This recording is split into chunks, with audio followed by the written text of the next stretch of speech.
Welcome to another edition of Overcoming Illness. I am your host, Paula Denoncourt, founder and CEO of Enrich Your Health. Sorry we're a few minutes late tonight. Just had some miscommunication in the time, which happens. Sometimes people don't know, Central Time to Eastern Time. We all do it. So no worries. So I'm your host, Paula Denoncourt. I'm a holistic health coach. I've been doing my business since about 2010. I help people with things like autoimmune issues, food allergies, food sensitivities. I do that by one-on-one coaching, group coaching, and speaking engagements, as well as now my TV show. So tonight I'm really excited to have Prophet Sherry Bean on the show. And she's going to share some her amazing journey, I should say, and organization that she started. So, with that, since we're starting a little bit late, I just want to let everybody know, being a health coach, I do have digital recipe books, ebooks available for people that suffer from multiple food allergies or even inflammation. If you have like arthritic type problems, I can do customized recipes, or I have them on my website, enrichyourhealth.com, along with some free gifts. And that goes for you too, Sherry. I have Reversing Illness ebook, digital ebook, and 6-day immunity meal plan guide. So we're starting a little bit late, so we'll get started. So I'm excited to have Prophet Sherry Carol Bean on tonight. She's an author, she's a TV host, and she is also a podcast host.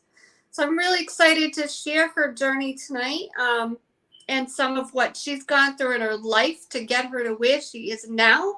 She's gone from rejection to redemption. Yes.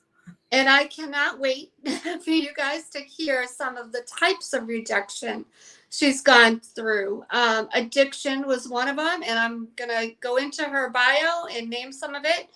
And then we'll go into some of the questions. And then, Sherry, at the end, you can let us know where people can reach you. Hey, Maggie, thanks for being on. Antoinette, thank you for coming on. So thank you for those of you on. If you don't comment, I don't know you're here.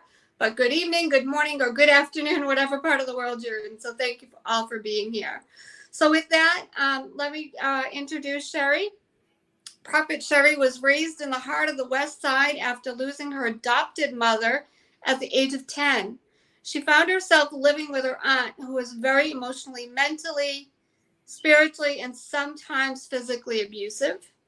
To escape the abuse in her household, she would hang out with some of the most notorious gangbangers and drug dealers on the west side of Chicago. I already know living in Chicago could not have been easy. Sherry drew their attention because she had a reputation for fighting. She would fight anyone, male or female. What they did not know was that she wasn't fighting to be seen. She was fighting because that was the only way she knew to deal with the hurt, abandonment, and rejection living and growing on the inside of her. It was also on the tough streets of Chicago's West Side. Sherry started sleeping with women and snorting cocaine. She started sleeping with women because almost every day her aunt would tell her how ugly she was and that no man would want her. Sherry started using drugs. Sherry started using drugs to fit in with the crowd she hung out with. After all, that is the only place she thought she fit in. And she would do and become whatever was necessary not to feel alone.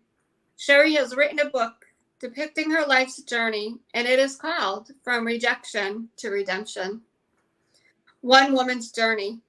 In it, she goes into detail on how Jesus interrupted her sin agenda with his plan of salvation. And amen to that. Yes, yes. Amen to that, yes. There's a 30-day journal that accompanies the book. The journal is filled with prayers designed to not only enhance your prayer life and language, but to assist you in identifying and uprooting the spirit of rejection both. Sherry's book and journal can be purchased on Amazon. Prophet Sherry hosts a bi-weekly Facebook Live show called Sherry TV. When asked to describe her show, she states, Sherry TV is a platform where the unknown voices are given an opportunity to release their kingdom sound. She brings people on who God has highlighted and given a message for the masses. That's huge. That's Yeah. really, really, that's awesome. How many of us have been in the back and not come to the forefront, but God wanted us in the forefront? She also hosts a podcast called Sit Down with Sherry. She uses the platform to release the word of the Lord, provide kingdom encouragement, and host other prophetic and marketplace voices called to speak and govern and shift the trajectory of those listening. Not only is Prophet Sherry a published author, she's also the founder of a nonprofit called Hearts for Cancer. Hearts for Cancer buys Care Bears and gives them to everyday sheroes and heroes without capes who have been given a cancer diagnosis. Sherry is a prophetic voice in the earth called and commissioned by God. That's so amazing. Amen. She is a prophetic intercessor sought by many to teach and train on praying the scriptures and praying them with the kingdom authority. Prophet Sherry will tell you in a no nonsense way that she hates the devil and he Hate him. hates her. Hate him. Prophet Sherry has no problem admitting that she is the least of the least called by a sovereign God to do and demonstrate the supernatural power of God everywhere she goes. Prophet Sherry will also tell you in no uncertain terms, don't come in her space if you don't want destiny pulled or pushed out of you. Don't do it. Don't do it. Many call her a mother to those who feel abandoned and lost. She says, I simply want to be to and for others what I wanted and needed for myself. Prophet Sherry lives by intent, out loud and in color, and she does it without man's permission or approval. She makes no apologies for who she is, what she is called to do, and how she is called to demonstrate the will of the Father in the earth. Welcome, Prophet Sherry, and welcome Hey, everybody else who's come on. thank you so much. Thank you.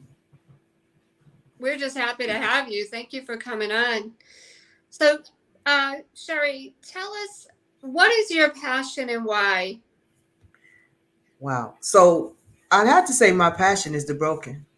Anybody broken that comes around me, the antennas go up. Lady Paula, and I want to be something or someone in their life that helps get them to a place called wholeness. Mm, And growing up in the household that I grew up in, there was no voice around me to say, Sherry, you could do it. That I lived in a very verbally abusive household, and so one of the things that I longed for was someone to tell me that I wasn't what other people were saying that I was. So when my aunt called me dumb and stupid and never amount to anything, I longed for someone to say that's not true. You right. are amazing. You know what, the seeds that you plant in a child, the soil of a child's heart, the tree will grow, and then they'll eat from the tree that is grown. So you have to be very careful of the words, because I ended up living out those words. When she called me dumb and stupid, I began to embrace that as my truth, and I did dumb and stupid things. You know, Mm, I lived it out. So my passion is to see broken healed and made whole. My passion is to make sure that as many people that come in my pathway called life know that there is a God who is greater than any negative influence or affluence in their life. My passion is to see people smile. I literally, people will tell you, Lady Paula, I don't know a stranger. I will walk up to anyone and just hold a whole conversation. And I believe that the world is missing the component called compassion. It was compassion that made Jesus heal the multitude and continue on the mission of redemption. It was the passion and the love for humanity. And I believe that out of all the things we do, sometimes we forget the greatest element, because compassion makes you look beyond what a person is and they're now and look to where they could be. You know, compassion sees the God in them. So if I can't look at someone and see the God in them, then I'm asking God to change my eyesight. ooh, that's good. Yeah. Did you guys hear that? Ask God to change your eyesight if you're judged. I guess you'd say judgmental. Aren't we all a little bit judgmental? Yeah. Look what's going on in Florida right now. Mhm. Mhm. All I keep hearing is people keep saying, well, why didn't you get out? You should have got out. Why didn't you? You know what I mean? Like, not everybody has the means Yes. to evacuate. You know, what do they have? 2 days notice, maybe. Mhm. Um, They didn't know how bad it was going to be. They're used to storms, so they thought, we'll have to ride it out. Maybe they didn't have money to get a hotel. Maybe they didn't have anywhere to go. Maybe they had lots of pets. Yeah. Whatever the reason. I mean, don't judge everybody. Absolutely, absolutely. And even when you say that, all of the hurricanes and disasters and different things that we had, you can't tell me now one of the person that suffered the great loss and had to go and start over just decided I'm going to stay. Now you may get some people that say I'm going to stay, but there, for the most part, most people would love a way out. They may not get it. There are some areas where they're the last ones to even get the help. So you have to look at it from so many points of views. And then there are those, mothers who say, if my child can't go, I'm not going to go. That's what a mother does, right? That's what a father does. They Right. stay. So and it's so quick to judge. It's so quick for me to We say, all do it. I'm not yeah, going to say I'm not guilty yeah, because we I'm guilty. Yep. absolutely, absolutely. And we learn. Sometimes the greatest lesson about judging is when you find yourself in that plateau yourself and you're being Right. judged. You're like, whoa, did I do that? If I did, Yep. then I'm sorry. So yeah. Yep. I have a saying, never say never, because even though you say I'll never do that, no, I wouldn't do that, but you don't know unless you're in that situation. Yeah, You absolutely. just don't know. So I love that. God, I want to see them the way you see them. Yeah, yeah. Give me your eyes. Yeah, Yeah. yeah. Because then that's the eyes of love, mercy, and compassion. That's the eyes that Mhm. say, I know all the sin that you're in. I know all the disobedience, the rebellion. I know everything that you're in, but I love you. And Yep. love really does cover a multitude of sin, and love is the only weapon that I've seen cause hell to just leave. Like, it really can, because you can love the hell out of a person for real. You really can. I'm a living witness of that. So when you know that, and you embrace that as truth, you just make that your mandate. So yeah. So did you have brothers and sisters growing up? I was the only child in my family. So my story is a bit complex. So most people think that rejection starts from outward when you're born and you get in situations, my rejection actually was framed in the womb, because my birth mother had 8 children and she did not raise not one child. Hmm. So when I was given up for adoption, that set the framework for rejection. But God is so amazingly awesome. He set this wonderful woman in my life who became my adopted mother. Her name is Mary. And she loved me like she had given birth to me. There was nothing that she would not do for me. And her words always were encouraging and all of that. And I had her for 10 years and I honored that. But when she transitioned and I was with her aunt blamed me for her death. My aunt blamed me for her sister's death. And I know hurt people hurt people. So she had lost a lot in herself. I've learned to forgive the hurt that she never even knew she lived in. So I became, it's kind of like when and I hate to say it like this, but I'll put it like this in everyday terms. If a woman gets raped and gets pregnant and has the child, sometimes she looks at the child and doesn't see the child, she sees the rape. Yep. And We so talked she about tries this. to treat the Yeah. child in an unjust way because of how that child got here. Right? Not Right. the child fault, but she is angry about the rape. She's angry about whatever the case may be. So when my aunt looked at me, she saw what she perceived to be the early death of her sister. And because my mother was known to be violent. I had a mother who was known as one you just didn't want to mess with, and I have more characteristics of her, I think, than most, because I growing up, and it's in my book, From Rejection to Redemption. I talk about growing up being the one that would fight at the drop of a hat because of what was going on inside, and I found out that she was like that. So I have sisters and brothers, and God allowed me. A few years back to actually meet my birth mother. I was over 40 when I met her. And it wasn't one of those Paula stories where it was like, "Oh, I missed you." I did no, that wasn't a story. we Right. we met at a we met at a family reunion, and she walked up, and I grabbed her and I was crying, Paul. I was like, "Oh my God, you're my mom!"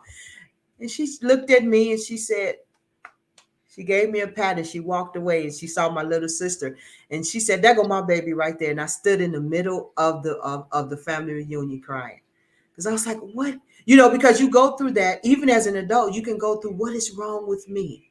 Why Yeah. can't you love me? What is wrong? But at that moment I had people around me to say, don't do that. Don't you go in Mm, there. Don't you enter that dark space. And they would tell me that's how she is. You can't, don't do it. So I got a chance to meet my birth brothers and sisters, which was amazing. I love them. I have a little sister named Sherry, and I have two older brothers, and an nice. older sister. So I got a chance to meet them. So that was good. Um, but prior to that, my life was very, I was on a road to hell, and I put myself on it. I didn't want to be here. I thought that God had made a mistake in leaving me here. Mm. And so I did everything and anything I could to numb the pain. So I don't want to, yeah, but you could, I don't want to keep talking because I'll just keep going. Oh no, that's people need to hear it. So tell me, like the reunion, how did you wind up like at a family reunion like that? So I How did have it a, go? yeah, I have a birth uncle up here. And so I had got in contact with him. And they had a family. I found out that they had a family reunion every year. And so this year I said I want to go. And so they made sure that I was able to get down there and go because they wanted me to meet her as well. And it just didn't go the way everybody would have liked it to go. It Mm, just wasn't. But I now say with my birth mother, anyone can have a baby and it doesn't qualify you as being a mother. She had right. children, she couldn't be a mother. And I believe she knew that. I believe that she knew that she couldn't be a mother. And she gave them away. And that was her choice. She passed away a few years ago as well. And so my greatest takeaway from that is one, thank God she didn't abort me because I needed to be here. Right. The next takeaway was I thank God that He allowed me to meet her, to look upon her, and just tell her. I was able to tell her, I love you. You know, Yeah. I love you. It doesn't matter what I just need you to know that I love you. And I did. I can honestly say that I did my best in trying to have a relationship with her. It just wasn't her wish. And, Yeah. and so you learn and you grow from those type of things. Yeah. For those of you who don't know, I was also adopted. Yeah, I was adopted into a really good family. Both my Right. parents are now, but I never knew my birth mother, Mhm. and I've never like tried to look for anything. I don't know who my birth siblings are or anything. So I just think that's awesome. Regardless which way it went, at least you got to meet some of them. Are you Yeah. in touch with some of your brothers and sisters now? All the time, all the time. I because I'm family oriented, so I'm reaching out. They've started reaching out. So yeah, we keep in contact. Because I told them if we're all that we have, then let's make that real. Let's be Yeah. all that we have. Let's break generational curses and cycles of dysfunction of not talking and all of that. Let's break that. So Yeah. that's what I'm called to do. So it's heartaching sometimes, but we do it right. We keep going. Yeah. You're meant to mend families together and people, and yeah, definitely. Mm-hmm. Yep. Yeah, I was like I said, I was fortunate. I had a good mom and dad, good upbringing. I'm thankful for my adopted parents because I don't know where Yes. I would have ended up. No idea. Yes. Yes. Mm-hmm. And I've always been thankful to my mom that gave me up for Mm-hmm. that. You know what I Mm-hmm. mean? Like not everybody Yes. else feels that way. Like Right. what, like you said it earlier, right from the get go, we feel rejection. We don't even know we're feeling it. Mm-hmm. So you Mm-hmm. don't know this or realize this sometimes right from the womb you're feeling rejection, like your mom didn't want you. You pick up Yes. on that Mm-hmm. feeling and you're born with it. Yes. It's just Yes. one of those things that you're just rejection's just kind of in you because Yeah. that's you're born. And even I've always hated hospitals, and not even the not that anybody really likes hospitals, but I always wondered too, not always, I kind of came to this realization a few years back. I wonder if my biggest hatred for hospitals is because I was born in one where I was given up. Like my mom gave me Wow. up. You know, and Mm-hmm. I don't know. Mm-hmm. It's a thought. Or is it just, a lot of people hate hospitals? I don't I mean, who No, likes it's an association. It's just right, like you said. Sometimes people we react to the association we have with something. So right. it's an I don't know. association. I get it. I'll Mhm. never know, but just a thought. Yeah. So, so tell us a little bit more of your upbringing. Some of the things you went through, and then we'll talk. I do want to talk about your organization as well. So Just tell us a little bit about the drug addiction and sleeping with women. I mean, it sounds like you were just looking to kill pain. yeah. Yeah. So I think when people begin to understand that Drug use is a outward symptom of a much deeper problem going on within. So we oftentimes look at drug addicts and say, I don't know how they could. You're right, you don't. But who acts? Who takes the time to go up and say, what happened? That's the greatest question you can ask someone in pain. What happened? Why are Yeah. you here? So for me, I needed to numb the pain that was in my home. I mean, if you could picture waking up almost every day to someone calling you dumb and someone calling you stupid and comparing you to Mhm. other people, and you never living up, and being told things like, I'm not going to let you kill me like you did my sister. And you know I stayed on punishment for literally, I could say anything wrong and be on punishment for 6 to 9 months. I stayed Oh, on punishment more than I think I wasn't on punishment. I wasn't allowed to have sleepovers and friends, and I wasn't allowed any of those things. And I could get in trouble if people would call my house and ask for me. So it was a lot. It was explosive verbally. It was explosive emotionally, because again, those things were sitting. Now remember, I'm from 10 years old up until 15 or 16 years old. Nobody honored my voice. I failed 8th grade because my aunt wouldn't adhere to the standards when they used to say you have to have paper transcripts and you have to go over there and you have to. My aunt wouldn't do that, so I ended up failing 8th grade. Imagine what that was like, watching your peers go before you, and I tested higher than most of them in school, and she didn't care. And then even after that, I was made to wear the same clothes, because she said, if you're dumb enough not to, if you're too dumb to pass, then I'm not buying you any school. She would never accept the responsibility of the fact that you're the one that made me, have to repeat this class. These great, and there was all kind of teachers was even calling her and say, hey, will you please get the transcript so we can get her? She's smart enough. She would never go. I'm just kind of trying to paint a picture hmm. of that type of life, and just giving to a point. I think at 15 I gave up. I Yeah. gave up. I gave up because and I know how it happened, Lady Paula. It happened because I had dropped. I was now they would say an AB student, but I had been one of those students who they wanted to skip grades back in those times. If you had a high enough score, you could skip grades. And my grades had dropped, and I had brought them all up except one, a math grade. And she looked at my report card, and I'm talking about from C's to B's and A's all the way up. I brought them all in one semester. I brought everything up except that math grade. I couldn't get it. And she looked at that math grade, and when she said, you dumb and you stupid, something in me died at Yeah. that moment. I was hope died. Hope died. I said, that's it. I'm not going to try anymore. And I started hanging out with gangbangers, and I started hanging out with drug dealers and all of those things. And they knew me because I would fight. Like they knew Sherry Carol Bean. They would call me another name on the street. But they say, oh man, when she come on the block, get it together, because I was just angry all the time, and would fight. And so when they started paying attention to me, I didn't get the attention in the home, so I ran to where the attention was. This is Right. what rejection does, though. Rejection will cause you to associate, align yourself, and get with someone or something that is means good, but it feels good for the first time. And so I started hanging with them, and they introduced me to powder cocaine. They introduced me to a gang lifestyle. My first so-called love was a woman, an older woman, because when you are looking for love, when what appears to be love shows up, you'll Yeah. you'll take it, depending on the depth. Now I'll say this: depending on the depth of rejection and self-hatred and loathing that you may be walking. I didn't like me. I didn't even like to look in the mirror. I didn't like me. I thought I was ugly. I thought everything about me was ugly. So when someone pays attention, I would grab onto them like for dear life, because I couldn't let you go, because if I let you go, then I'll be back in this empty space. And so I grabbed a hold to whatever it was, and there was something deep inside of me that knew it was wrong, but I needed to feel wanted. I needed to feel love, and it was abusive.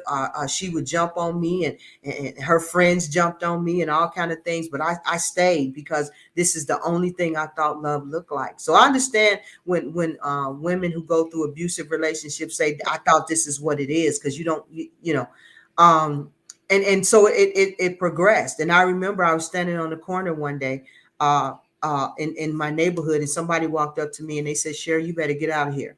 because there's a hit on you. Now, these are from the people that I hung out with. These are, Mm. my book talks about it in great detail. These are some of the people I hung out with. And they were going to kill me because I became more popular than some of them. I've always been a nice person. I've just been a nice person that was full of issues. And so, so I left. I remember leaving crying, and I went north to the north side of Chicago, and I fell deeper into drugs, and I fell deeper into lesbianism. I was deeper into the dark places of rejection. It was just deeper, deeper, and I didn't see a way out. I was content with dying the way that I was. I never. My testimony is not that I looked for Jesus. It's not that I wanted God. I was mad at him for taking my mom. I didn't want to. Everybody that told me about Christianity told me you going to hell. Nobody told me about a road called salvation. Some of the people that told me how quick I was going to hell was buying the same drugs I was buying, and all of these other things. So I thought the Christianity was full of hypocrisy. So who wanted any part of that? Uh, Right. but when God wants you, when God has His hand on you, Mm. much as I tried to run away, and I remember the day it happened, Lady Paula. I was working at a store, and my godmother, who couldn't stand me at first, she was too saved, and I couldn't stand her. I thought she was too saved, and she thought I was too much of a sinner. And we couldn't stand each other, but God knitted it. One day I was walking past with my sin partner. That's what I call her, my sin partner. We was walking past, and she jumped out of the seat. She was getting her hair done, and she hugged me, and she said to me, she said, "Girl, God gonna use you in your testimony." I didn't know that was an impartation. And from that moment on, I literally started wanting to know, well, who is this Jesus? And I remember I went to several churches, and they were so busy looking at the man pants I had on, and the man shirt I had on, and the man shoes I had on. They didn't welcome me. They didn't say, "Do you know Jesus?" When I would come, of course, they wouldn't put me out, but I could tell I wasn't wanted, and You could tell. nobody would greet me. Nobody hugged me. Nobody gave me that love. And I didn't want any part of that. Mm. So, for me, all of that, uh, all of my life prior to salvation was spent chasing the love that only God could give me. It was spent chasing the acceptance that was found in the bosom of Christ. Amen. I didn't get high to, I didn't use drugs to get high. I used drugs not to feel. Yeah. I didn't sleep with women Yeah. just because I wanted to sleep with women. I slept with them because that made me feel something until that became empty. Everything became empty after. It's like going to bed for satisfaction and getting up unsatisfied. You know, Yeah. all of those things was before. And when I tell you that the road, even when I came to Christ, when I started telling my testimony, people laughed at my testimony and said, "I don't believe she's delivered," and all of these things. And even in the body of Christ, that's a whole nother that's a whole nother thing. But yeah, Yeah. yeah. And again, Wow. it all of these things are in my book, where I go into detail and I talk about some of how Lady Paula, these things affected me, because had it not been Jesus, had it not been God, I would have left Christianity at least a year in, because all I heard was what I wasn't. All I heard was, well, we don't know if you this, and we don't, it was so heartbreaking. Mm. And it's a saying, that says you can't skin a fish that hasn't been caught. And so many times they were trying to dress up the outside, and nobody knew the stench of the rejection and the hurt and the disappointment and the loneliness that I was feeling on the inside. I was still the 10-year-old girl who saw them take my mother away in a body bag, and I was screaming and nobody heard me. Yeah, I talk about it. That's the only chapter in my book I can't read. I can't read that chapter that talks about that, because it was the most painful. And I I can't died. imagine. I died with her. And I remember in my silent scream, when they said that she was dead. And I heard my auntie saying it, and I started screaming, "You promised you wouldn't leave me. You promised you wouldn't leave me." And I Mhm. was screaming, but I didn't open my mouth. Right. In my mouth. So it was a silent scream. And I remember when they zipped up the body bag and they were carrying her downstairs, Oh, part of my life went with her. And I think I chased that love that she had for years, until I could accept that my aunt had whatever she had going on, and she was not capable of giving me the love that I needed, and I had to get that love through Christ. The Yeah. men didn't get it, the women didn't do it, the drugs didn't do it. It No. had to be Christ. And still, sometimes to this day, when I think about the days, I fall into a weep, not a sad weep, but just a weep that He loved me so much through those hardest times. Uh, Yeah. I was stabbed. I'll say this and we can go. Yeah, I was stabbed while I was like 18 or 19 years old, and I was stabbed. I was actually sleeping with a woman, and she stabbed me. She laid a 7-inch jagged edge knife into my side. It was Oh 158 stitches and my 19 God. staples, and they told me that I coded twice on the table. You can't tell me God didn't have something for me, right? And I walked around for a week with like 19 stitches holding me together, staples holding me together after that. But this is how I know that when God has a plan for your life, no matter what happens, He will always give you a way of escape. And it may have taken me years to get here, but I'm here now. Yeah. And so this is why I say I look at people different. I look at the unwanted different. I look at the ones who are hurt. I look at the lesbian different. I look at the homosexual different. I look at the transgender different. I look because my question is why? What happened? What's going on? What makes you feel this way? I look at the drug addict different. I look at the drug dealer different. All of these walks that God has walked me through, with they give me the eyesight of someone who says it's more to it than what I see. I think a lot of times, and not to talk too much about this, but with transgender, maybe not all of them, but I think some of them, it's like what you said, it's all about rejection and attention. They weren't getting attention as, like, say they want to be a woman. They weren't getting attention as a man, so they become all dolled up and beautiful. And guess what? Now they're getting attention. Mhm. Now they get, you know what I mean? Yeah. It may not be right or wrong. I'm not going to go there. Right. But that's what it comes down for a good amount of them. I'm not going to say Hmm. all. Some people say you're born with it, whatever. You can go deeper. There's lots of reasons. Hmm. But one of the contributing reasons, I think, is what you just touched upon: Yeah. rejection, Yeah. no love. Yeah. Yeah. You weren't loving me this way, so I'm going to try this way instead. Yeah. And Uh, if yeah, we could ever get past the initial viewpoint, if we could ever get past what we see in the flesh, and right. ask God to show us the heart, or care enough to listen when they're talking, whoever it is, just care enough to say, what's going on, Paula? Why are you, or what happened? Did something happen? Do you want to, or just be a safe space for when they do want to Yeah. talk? Just make them feel like whatever you say to me is not going to make me look at you side eye. It's not going to make you love you. Because the truth about the matter is, if Jesus was in human form, the very people we shun, the very people we turn our nose up at, the very people we don't want to be with is the people he'd be sitting having coffee with and asking them, do they want him? So for me, you can have all the rest of that stuff. I want to see souls saved. I want to see soul snatched out of the grip of hell. And I don't care what that hell looks like. I want to see it. And if God will entrust me to be a part of the releasing process, that's enough for me. That's enough for me. Yeah, we could talk even more about Yeah. all of what you've gone through, how you became a prophet, and all of that. But I do want to talk about your organization as well, Hearts for Cancer, with Care Bears and all of that. So tell me, like what you told me, how that came about. Tell us about the Yeah. Um, organization, what you do, and then how people can reach you, how they can get your book, and all of that. Absolutely. So, Hearts for Cancer was actually birthed out of when I worked at a particular organization, and I was in customer service, and I believe in serving customers. And I was most of the clients that would come into our office was they were afflicted and inflicted with cancer of some form. And I seen them from 18 to, I literally saw a lady that was over 100 years old. And so I would see them come in, and I wanted them to be more than a number. I wanted them to feel like they were more than a number. And I definitely wanted them to believe that they were more than their diagnosis, because it's life altering, it's life changing. So I wanted them to know that someone cared.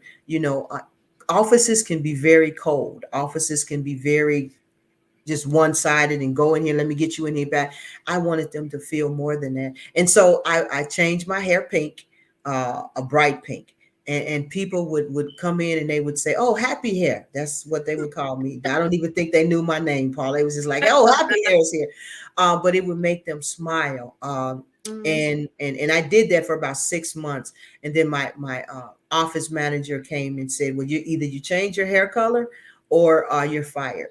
And I knew at that moment that she was going to probably do everything she could to get me out of there, because again, all of a sudden people were talking about Sherry Carol Bean, and sometimes people, it's kind of like Saul and David. When David never did anything, just the people were honoring him more than what Saul thought that they should, and then he began to hate him. So it's kind of like one of those things. And so I changed my hair back, but I started putting little things on my desk, and just to make people smile.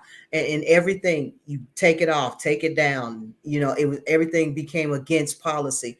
And I had a pink Care Bear that someone had given me, and I left it on my desk.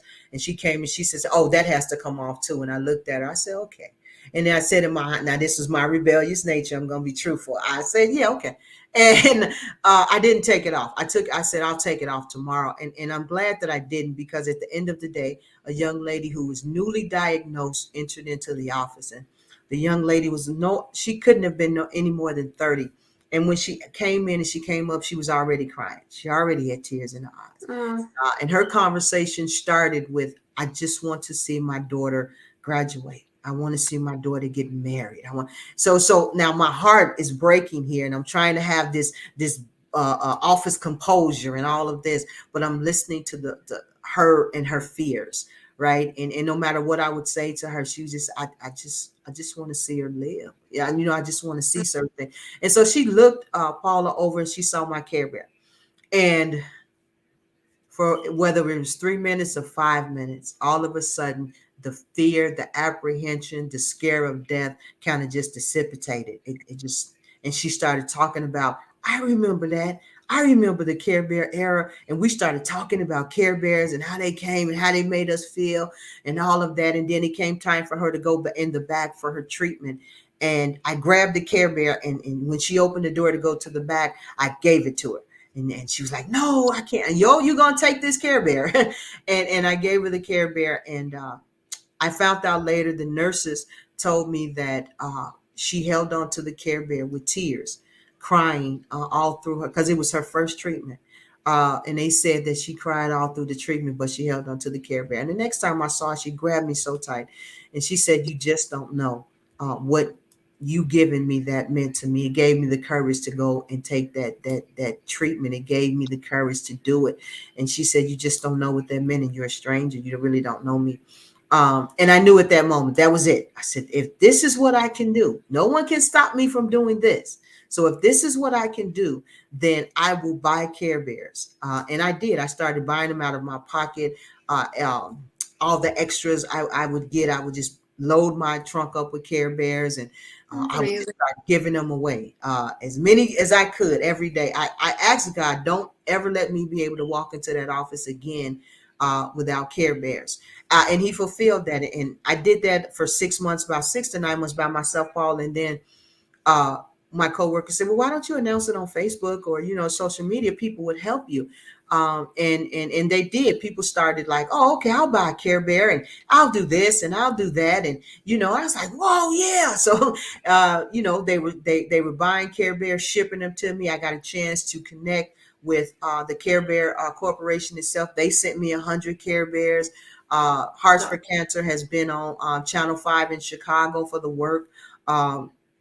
And so we are out there. I personally go and deliver Care Bears to the Cancer Treatment Center in Zion. I've delivered them to a hospital in Chicago.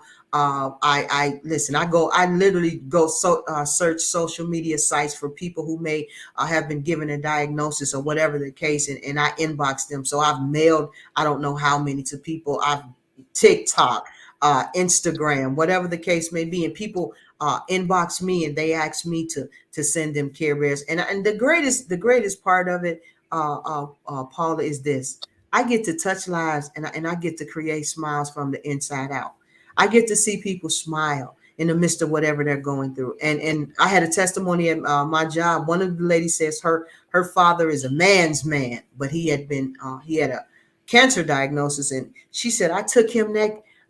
And we can't get too close because whatever. She said, but I took it and I put it on the porch. And she said, I had never seen my dad cry. She said, but when he picked that up, he cried, and I broke. I just went in the bathroom and started crying.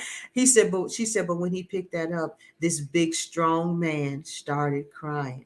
And so we became, we're now non for profit. I still do the deliveries. I still do all of it.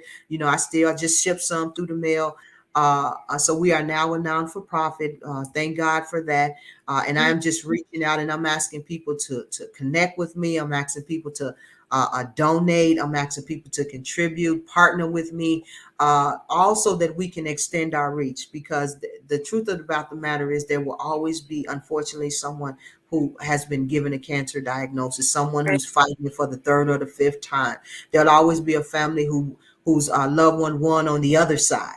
I give those. I personalize certificates for them. I do all of that, whatever it takes. So I want to be able to continue to do that. Is my passion. That is what I want to do. So I ask people to go to our website, to go to our Facebook live, to our Facebook, and look at that and see what we're doing. The evidence is there in the faces of the people that we've had an opportunity to touch. So yeah.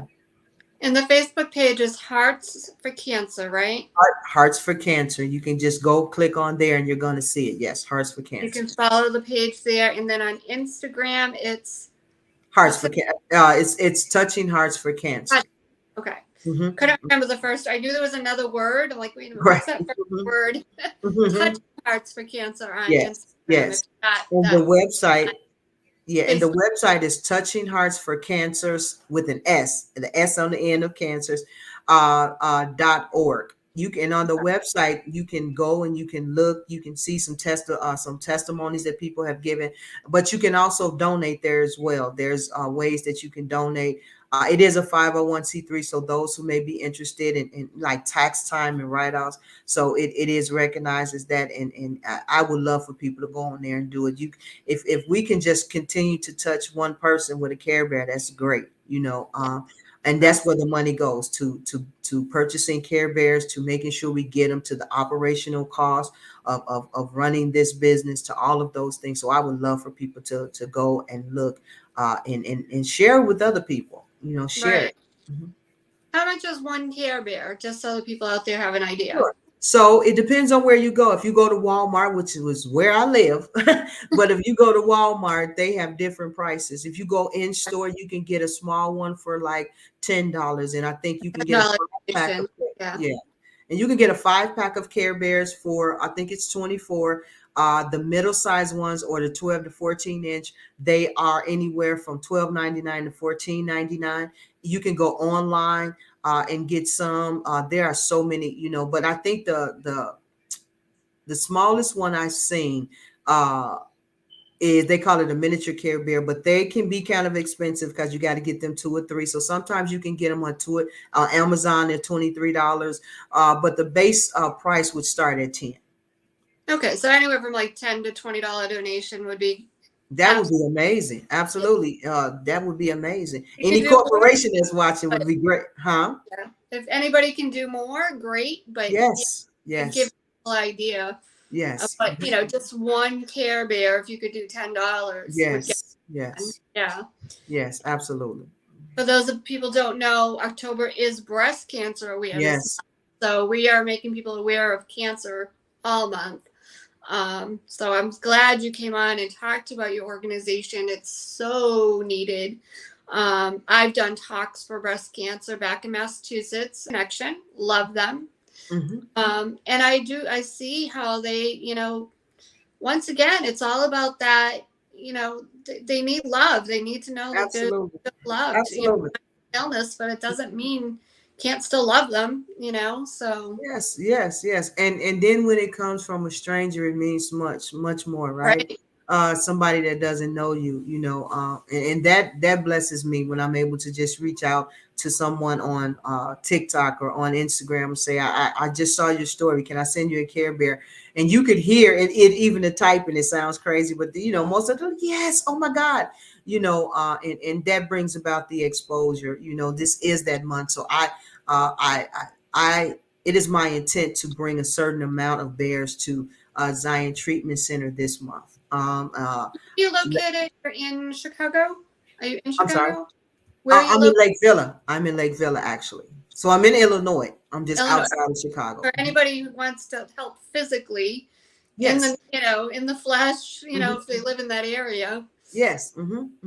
They can you can actually even email me touching hearts for cancer at gmail.com. You can email Okay. me there, touching hearts for cancer at gmail.com. Email Awesome. me. What however we can connect, that would be amazing. And for Okay. those who may be interested in my book, it's on Amazon. It's called Okay. From Rejection to Redemption: One Woman's Journey. It is on Amazon, and so is the journal. Yeah, I love that not to change the subject of your organization, but back to the book.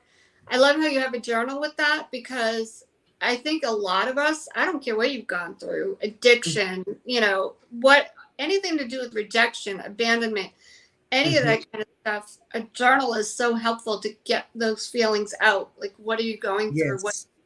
It Yes. really, it's helpful for a lot of different people. It doesn't, you don't necessarily have to be going through the same thing you went through. It's Mhm. just the same types of emotions, I Yes. think.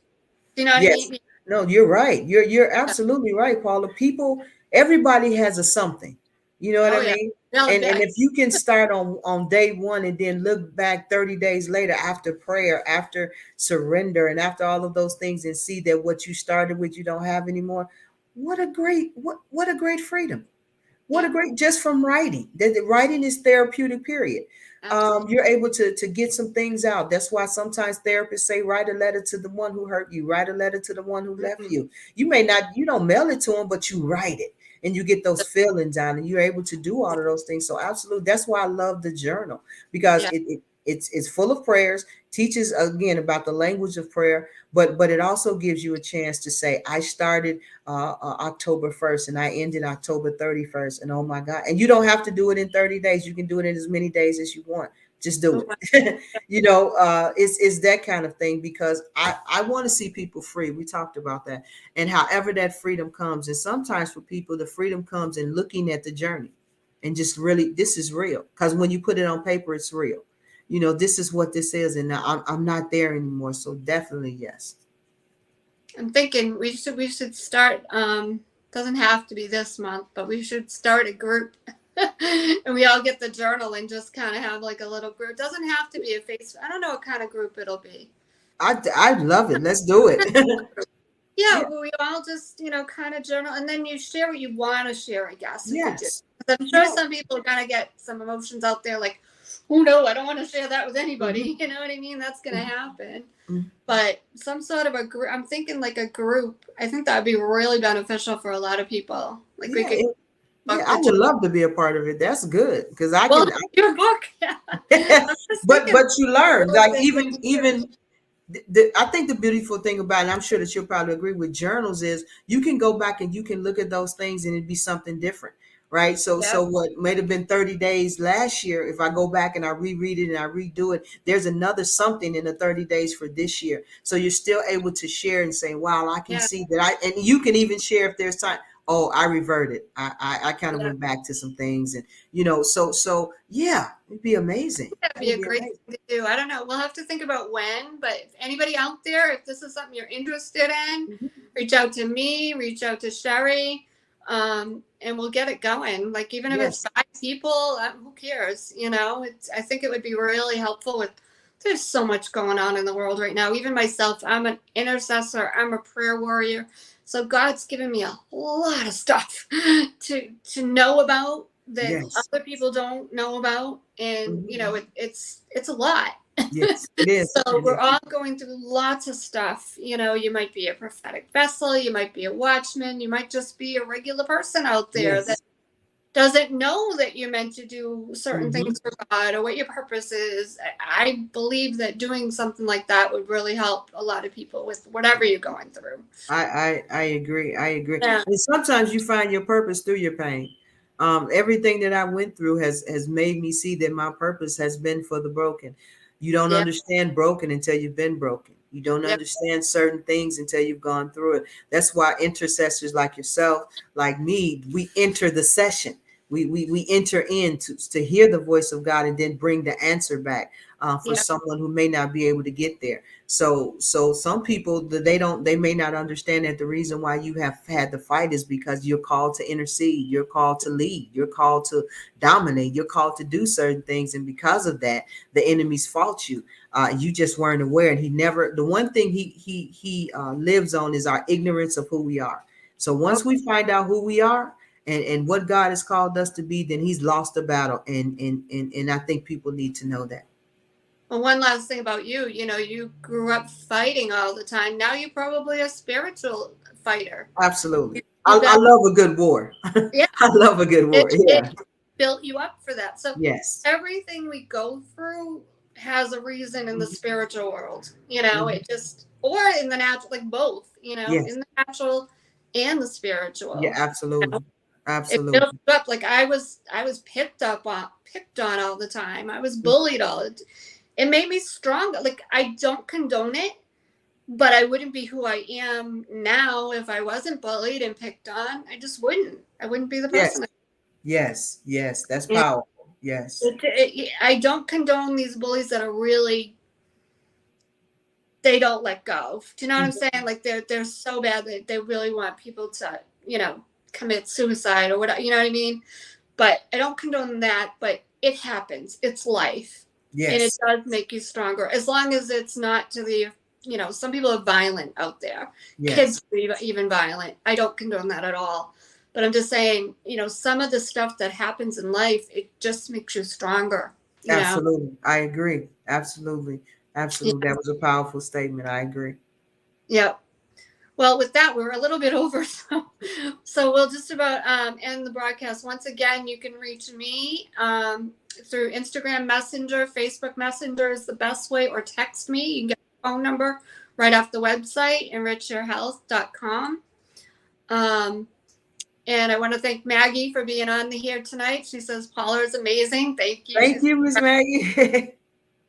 Yep, she said you have the sweetness of a godly heart. That's what she was saying about you.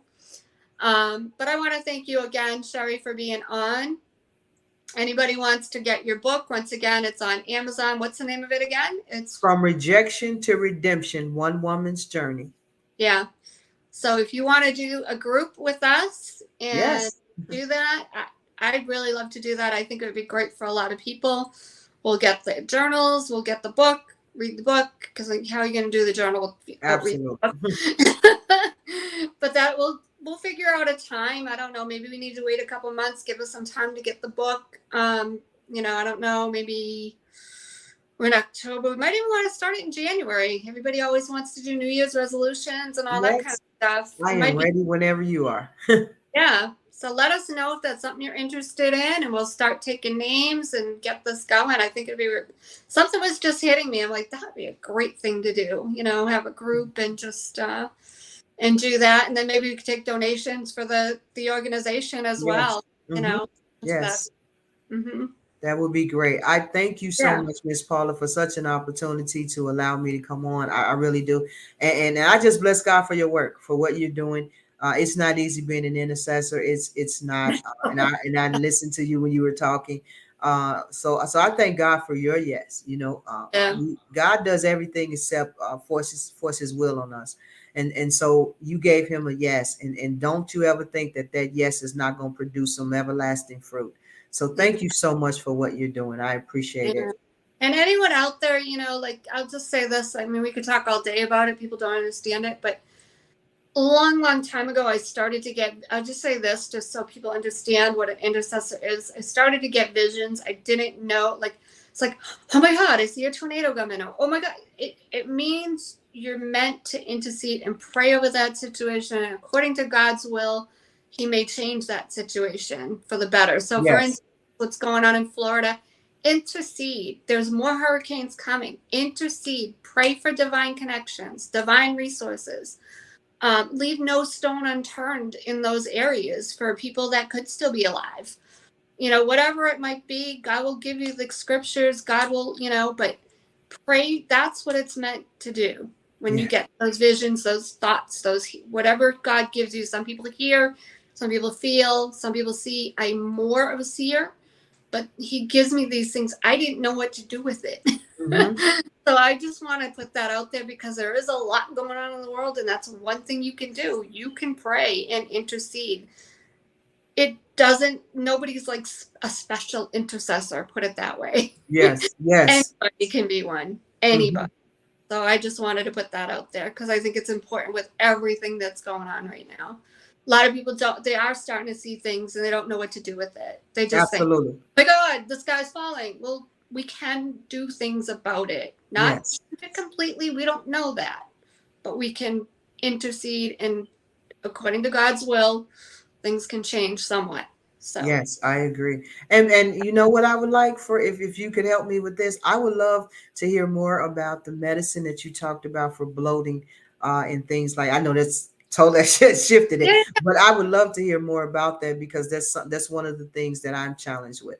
So I would okay, love to hear we'll more about talk that. about that. I can help you with that. All Sure. right. Yep. Mhm. Yep. We'll talk about Okay. that on another show. But I can help, for those of you out there. I help with people reduce inflammation, Hmm. which reduces bloating. So, and any kind of other issues you might have along with bloating, sometimes arthritic problems or food allergies, sensitivities. Yes. That. Hmm. Okay. Okay. Awesome. Nice. Well, Okay. thank you again for coming on. Thank And you. like a little miscommunication about the time. It So happens. sorry about that. I'm so Every sorry. though everything happens for a reason. Maybe these last 10 minutes somebody else jumped on. We don't, who knows? You Right. never, right? But please reach out to us if you want to be into the group Yes. with the journal. I'm thinking like January would be great. It'll give us some time to get people to do it. And Yes. that's when everybody does the New Year's resolutions, and that'd be a good time to kind of get stuff out there Yes. and, Yes. and help Yes. yourself. Yeah. So thanks everyone for being on. I Thank am you. looking for more guests in October. So if you're going through cancer, you're a practitioner with cancer, I don't care, an apostle, a pastor, it can be any of that, prophet, doesn't matter. Somebody's overcoming it, gone through it, got a book, whatever. Love to have you on the show. So I do have a guest next week, but we're open after that. So please reach out to me. Would love to have you on. So thanks again, Sherry, for being on. This was Thank amazing. you. Yeah. So please feel free to share this. You never know who needs to hear this. So please Yes. feel Yes. free to share. So thanks again, everyone. And with Thank that, you, everyone. Bye bye. see you next week. Bye, See everybody. ya.